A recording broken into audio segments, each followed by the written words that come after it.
में एक जरासीम होता है एच पाइलोरी। मैं बड़ी दफ़ा लोगों को समझा चुका हूँ कि ज़िंदगी अजाब किए रखता है। मेरे साथ मुस्तफ़ा साहब हैं, गुजरांवाला से आए और ये बड़े ख्वार होते आए थे। तो आपको अलामात क्या आती थी इस एच पाइलोरी की? वैसे ज़रा दिखाओ, ये बात करते रहेंगे।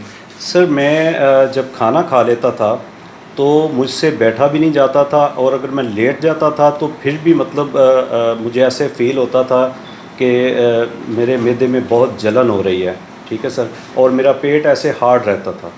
अल्हम्दुलिल्लाह 7 जुलाई को मैं आपके पास आया था और आपकी मेडिसन और आपने जो मेरा टेस्ट किया उसके बाद सर मैंने रेगुलर एक्सरसाइज शुरू की और डाइट शुरू की। तो अल्हम्दुलिल्लाह मैं मतलब पहले से बहुत ज़्यादा अच्छा फ़ील कर रहा हूँ। उसके साथ मैंने सर मतलब 5 केजी वेट भी लॉस किया है अच्छा, अल्हम्दुलिल्लाह। गुड। जी सर।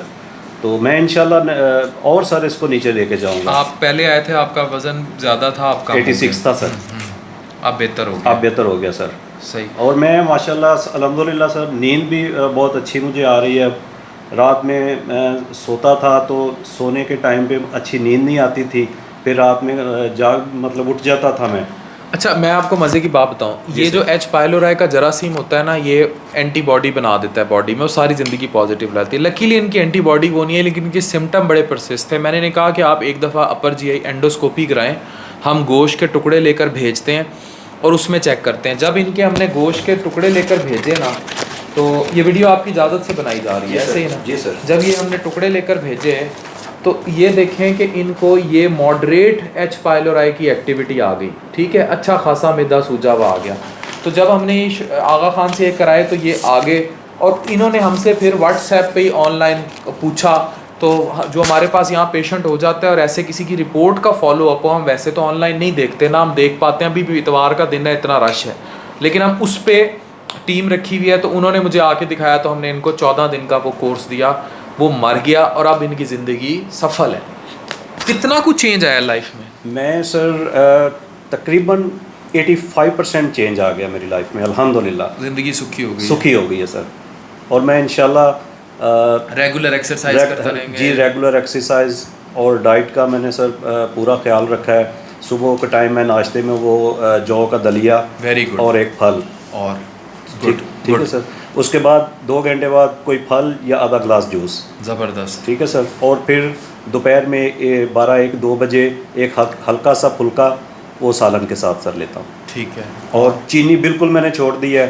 ठीक है सर। और कोल्ड ड्रिंक्स छोड़ दी। कोल्ड ड्रिंक, चाय और उसके अलावा ये नान वगैरह हर चीज़ सर मैंने छोड़ दी है। और रात को क्या लेते हैं खाने में? रात को भी सर मैं एक फुल्का लेता हूँ। सही है। ठीक है सर। और अगर के दूध का गिलास लूँ उसमें हल्का सा मैंगो डाल लूँ, लेकिन चीनी नहीं मैं डालता सर, और वो भी सही। बगैर मलाई के। सही। लो तो फैट। देखिए ना, लो फैट। ये देखिए ना, अपनी ज़िंदगी को चेंज करेंगे, ज़िंदगी आसान हो जाएगी। हमारी सारी लाइफ ही हमारी डाइट और गंदे डाइटरी पैटर्न्स के गिर्द घूमती है। अच्छा, यहाँ मैं आप लोगों को ना एक और चीज़ दिखाना चाहता हूँ, इसकी एक डिटेल वीडियो भी है। जैसे ये बायोप्सी की रिपोर्ट ले गए, रिपोर्ट लेके भेज देते हैं। अभी मैंने एक नया टेस्ट, रैपिड यूरीज टेस्ट है। ये जो रैपिड यूरीज टेस्ट होता है, ये क्या करता है, वही जो हम गोश्त के टुकड़े बायोप्सी के लिए भेजते हैं ना, उस गोश्त के टुकड़े को ना हम इस स्ट्रिप पे रखते हैं। ये 1 2 3, ये 1 2 3 हम इस स्ट्रिप पे रख देते हैं, और इस स्ट्रिप पे रखने के बाद ना हम इसे बंद कर देते हैं। इसे बंद करने के बाद हम यहाँ कलर चेंज देखते हैं। तो ये यूरीज के साथ रिएक्ट करके ना रेड कलर देता है, और ये वो चीज़ है जो ये पैदा करता है एच पाइलोरी। ठीक है। तो असल में खून में इसका मुस्बत आ जाना डजेंट मीन कि आपको डेफिनेटली मैदे के अंदर ये मौजूद है। ये गंदा, और ये एक तादाद में नहीं होता, ये बिल्कुल बहुत ज़्यादा इस तरह होता है। तो इसका मतलब ये नहीं है कि खून में मौजूद है। इसके जो आइडियल टेस्ट हैं वो यही हैं, ये करके चेक किया जाए, उसको इधर रख के रैपिड यूरीज टेस्ट किया जाए, यूरिया ब्रेड टेस्ट किया जाए, वो भी बड़ी जल्दी मैं मुल्तान में अवेलेबल करने लगा हूँ इंशाल्लाह, पहली बार। तो यूरिया ब्रेड टेस्ट किया जाए, सांस में इसको चेक किया जाए, वो काफ़ी महंगा उसका इक्विपमेंट आता है, उसकी मैं अवेलेबिलिटी कर रहा हूँ जनूबी पंजाब में। और या फिर उसको जो है पखाने में चेक किया जाए, H pylori stool antigen test. तो अगर जो सबसे आसान है वो अपने पखाने में जाके एच पाइलोरी स्टूल एंटीजन करा लें, जो मेरी वीडियो देख रहे हैं। ठीक है। और ये जो मैं हमने बातें कर दी, ये फ़ीस अल्लाह को दे दें। एच पाइलोरी स्टूल एंटीजन कराएं, अगर वो पॉजिटिव आ जाता है, फिर आपने 10 से 14 दिन का एंटीबायोटिक का इसका ट्रिपल थेरेपी का कोर्स करना है। वो जो नहीं अफोर्ड कर सकता वो भी मेरे पास आए फ़ी सबीलिल्लाह, उसको भी हम फ्री ट्रीट करेंगे। तो इस तरह जो है आप अपनी ज़िंदगी को सफल करें। और डाइट को जो है सबसे इम्पॉर्टेंट, जो इन भाई ने अपनी डाइट में चेंजेस बताई हैं, इसके मरने से भी ज़्यादा, इस बैक्टीरिया के मरने से भी ज़्यादा जो इन्होंने डाइट को अपनी चेंज किया है ना। जी सर। तो एक भाई कराची से आए, आपको दिखाएं कैमरे पे कि ना दिखाएं? दिखा लें। इनके भी यही मसले हैं आपको, और इनका एच पाइलोराई भी पॉजिटिव आया है। आपको क्या क्या मसला होता है? मुझे सर मसला ये होता है कि मेरा बेसिकली कंस्ट्रक्शन का काम है, तो धूल मट्टी ये इन सारी चीज़ों से वास्ता पड़ता रहता है। मुझे हेपेटाइटिस सी रेकमेंड हुआ था, तो उसके बाद से जो है ना मेरी तबीयत में बड़ी बेचैनी रही, खाना हजम नहीं होता बिल्कुल भी, काम में दिलचस्पी नहीं रहती, नींद तो समझ लें कि हमसे कोसों दूर हो गई है। ठीक है। 2 घंटे 3 घंटे नींद आ जाए, बहुत देर खुराक हजम नहीं होती, बेचैनी सी रहती है। तो उसकी वजह से फिर जो है मैंने कहा डॉक्टर साहब को दिखा के फिर उनसे जो भी आपका ट्रीटमेंट होगा उसको फॉलोअप करेंगे तो इंशाल्लाह ताला कुछ बेहतरी रहेगी। तो कराची आपके भी यही अलामत थी? जी सर, बिल्कुल यही अलामत। कराची से सफ़र करके आने का मकसद, आपसे मिलने का मकसद मेन यही था कि तबीयत में, वरना कराची में भी कोई कमी नहीं है, लेकिन वहाँ मसला सिर्फ ये होता है कि वहाँ चेकअप और चेक इन बैलेंस वो बहुत बुरा है। मैं डाव तक गया हूँ और मुझे जो है ना वो कोई समझ में नहीं आया। तो मैंने कहा चलो डॉक्टर साहब से मुलाकात करके तो फिर इंशाल्लाह ताला जो भी आप ट्रीटमेंट या जो भी फॉलोअप देंगे तो उसको इंशाल्लाह ताला फॉलो करेंगे इंशाल्लाह। आपके भी ये एंटीबॉडी पॉजिटिव आई है, अब वही खून में जो एंटीबॉडी जब बन जाती है। और याद रखें हेपेटाइटिस सी की, ये तो एच पाइलोराई की बात कर रहा था ना, हेपेटाइटिस सी की भी एंटीबॉडी पॉजिटिव आ जाना, एंटी HCV पॉजिटिव आ जाना डजेंट मीन कि आपको सी का ट्रीटमेंट दरकार है। आप हेपेटाइटिस सी का PCR कराएंगे, HCV RNA PCR qualitative, ideally quantitative, जो मिकदार भी मैयर करे। अगर वो मुस्बत आता है तो 3 से 6 महीने का उसका ट्रीटमेंट है। वो दवाइयाँ सरकारी तौर पर फ्री मिलती हैं, लेकिन वो ट्रीटमेंट 3 महीने का जो है वो 2500 रुपये का भी है। लेकिन जो सरकार में दवाइयाँ मिल रही हैं, फ्री मिल रही हैं, वो आ रही है डेक्लाटैसविर के साथ, सोफोस्फोविर। आपने वो खाई है? मैंने वो खाई है, लेकिन वो सरकारी नहीं मिलती। पंजाब में मिल रही है? सर पंजाब में मिलती है, लेकिन सिंध में बस इल्ला नहीं मिलती ना सर। मैंने 3 महीने खाई है ना। मैंने, आप समझ लीजिए कि कितने की लिया आपने? तकरीबन 8000 रुपये की 1 महीने की पड़ती है। वो वेलपटासविर है, वो मैं आपको बताता हूँ। एब्रीवा जो जी, एब्रीवा प्लस जो थी, और वेलपटासविर है, वो लेटेस्ट गाइडलाइन जी जी। तो वो हम आपको वो दवाई भी पंजाब में 4500 की लेके देंगे बस वो। और मेरे पास कंपनियों के कार्ड है, वो दवाई मैं फ्री भी, मतलब जो जी। क्योंकि जिन डॉक्टर्स की प्रैक्टिस अच्छी होने कंपनियां बहुत ज्यादा फ्री वैसे तो वहाँ पे भी ये रिकमेंडेड होता है कि जी फ्री में है, लेकिन फ्री में आपके अगर ताल्लुकात हैं, सोर्स हैं, फिर तो ठीक है मिल जाते हैं, वरना नॉर्मली आम बंदा नहीं मिलता। मैंने सिंध में बड़ा अर्सा काम किया है सर। मैंने गंबट में ट्राई किया था, लेकिन गंबट में आपसे मुलाकात तो हो नहीं पाई, तो इसलिए आप यहाँ आ गए तो मुझे यहाँ आना पड़ा। लेकिन सिंध गवर्नमेंट ने बहुत कुछ किया है सर। मैं गवर्नमेंट की बात नहीं कर रहा, ये जो नीचे लॉयर ऑफिशियल होते हैं उनका काम है ना प्रोवाइडेड करना। आप CM तो नहीं बोलेगा ना कि आप फी मरीज को दवाएं उठा के दें।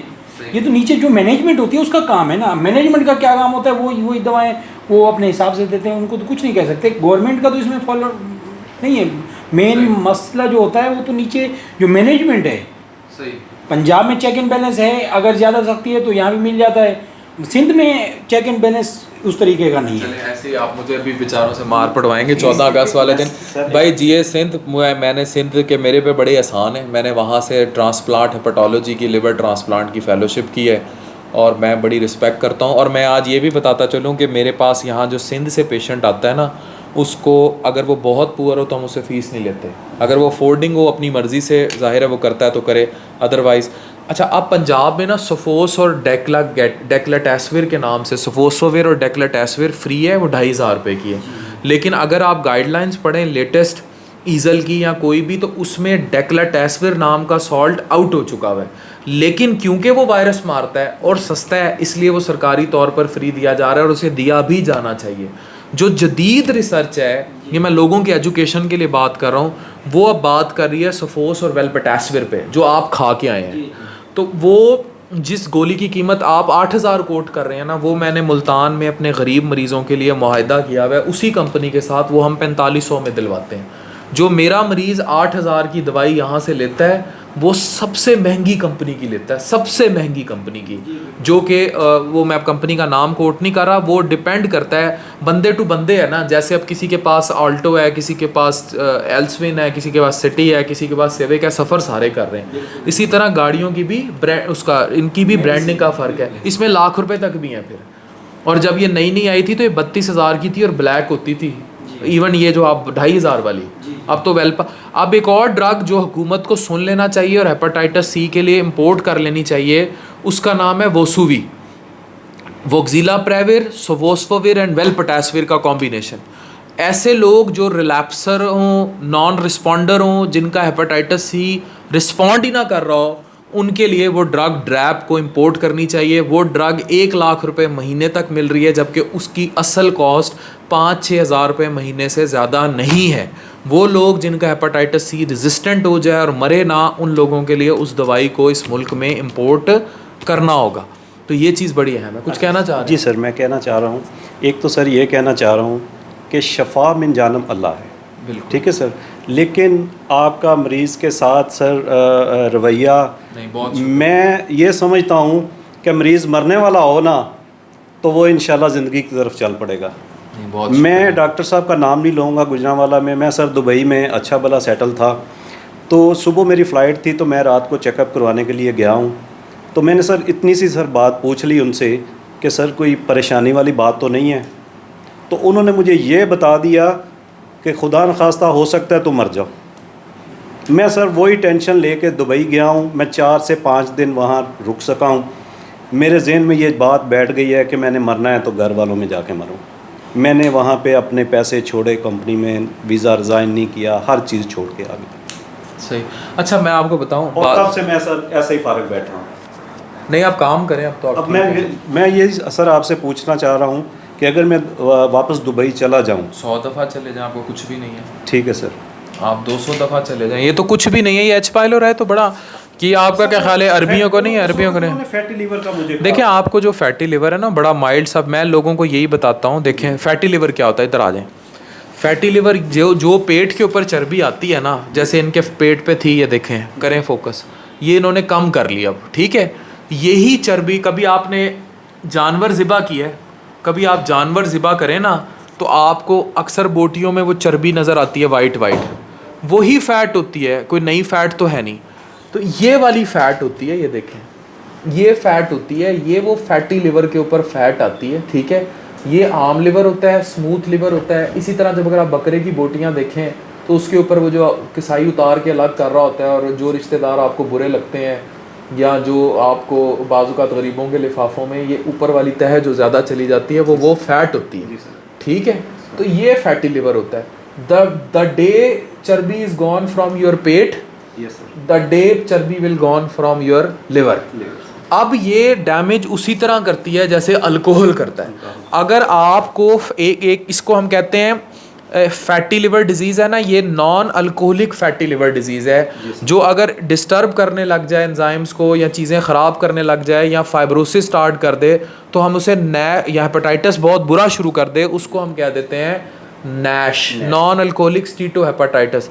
ये वही काम करता है जो वायरल हेपेटाइटिस करता है, या फिर ये वही काम करता है जो शराब करती है, ठीक है। It acts like alcohol for your liver, और वो होता है अल्कोहलिक फैटी लिवर डिजीज़ या अल्कोहलिक रिलेटेड लिवर डिजीज़ या अल्कोहलिक लिवर डिजीज़।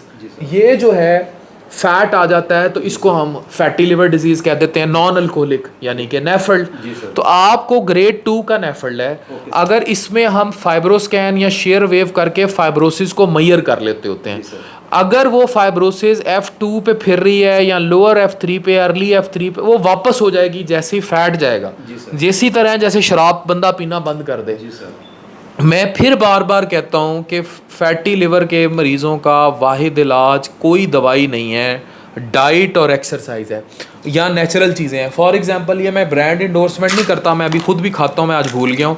ये मैं मोरिंगा खुद इस्तेमाल करता हूँ और ये मैंने रखी भी यहाँ साइड पे इसलिए हुई है मैंने क्योंकि मोरिंगा पाउडर से मंगवाया हुआ है, जो अब पाउडर आपने, ले लें, टैबलेट ले लें। शहजाद बसरा साहब के साथ हाँ। आपने वीडियो की थी ना, हाँ, हाँ। तो उस वक्त फिर मैंने वो विरसा से मोरिंगा जो पाउडर है ना सर, हाँ, वो मैंने मंगवाया हुआ है। तो पाउडर ले लें, कैप्सूल ले लें। मैं वैसे कैप्सूल ले लेता होता हूँ, पाउडर ले लें। जी सर। आम स्वांजना जो गरीब लोग हैं वो स्वांजना घर में उगा के खा लें, जी जी लेकिन ये है कि ये खाएं। और मुझसे लोग मिकदार पूछते हैं, मैं तो 2 सुबह 2 शाम ये खा जाता हूँ कैप्सूल।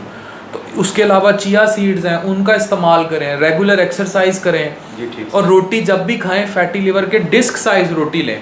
आप कहते हैं जिससे पेट नहीं भरता, पेट भरता है अगर आप ढेर सारा साथ सैलेड ले लें हाँ जी। और ढेर सारी साथ आप अपने बाकी चीज़ें कर लें और लो फैट मिल्क की दही इस्तेमाल करें, साथ में रायता ले लें। हाँ, बाहर के खाने तर्क कर जी दें बिल्कुल तो पेट सर। भर जाता है। जी बिल्कुल तो सर। इसलिए ये है, हम लोग क्या करते हैं कि हम लोग खाते जाते हैं, ऊपर से हम कार्बोनेटेड ड्रिंक पीते जाते हैं बोतल। जी बिल्कुल सर। वैसे वो क्या काम करती है, वो उस खाने को गला के और जगह बनाती जाती है, आपको डिकार आते जाते हैं, आपको थोड़ी देर बाद फिर भूख लग जाती है। जी ऐसे ही है। मुझे भी एक गंदी आदत थी, मैं डाइट बोतल बहुत ज़्यादा पीता था, अच्छी थी या गंदी थी मुझे भी खाना हजम नहीं होता था, ठीक ऐसे है। ही सर। तो जिन दिनों में डाइट ज़्यादा पी रहा होता हूँ मेरा वेट बढ़ना शुरू हो जाता है, क्योंकि वो जगह बना रही होती है एक्स्ट्रा हाँ, खाने के जी लिए। बिल्कुल ऐसे ही सर। तो आपको ये सारे, जब तक आप अपनी लाइफ चेंज नहीं करेंगे कुछ चेंज जी सर अल्हम्दुलिल्लाह मैंने तो चेंज कर दी है।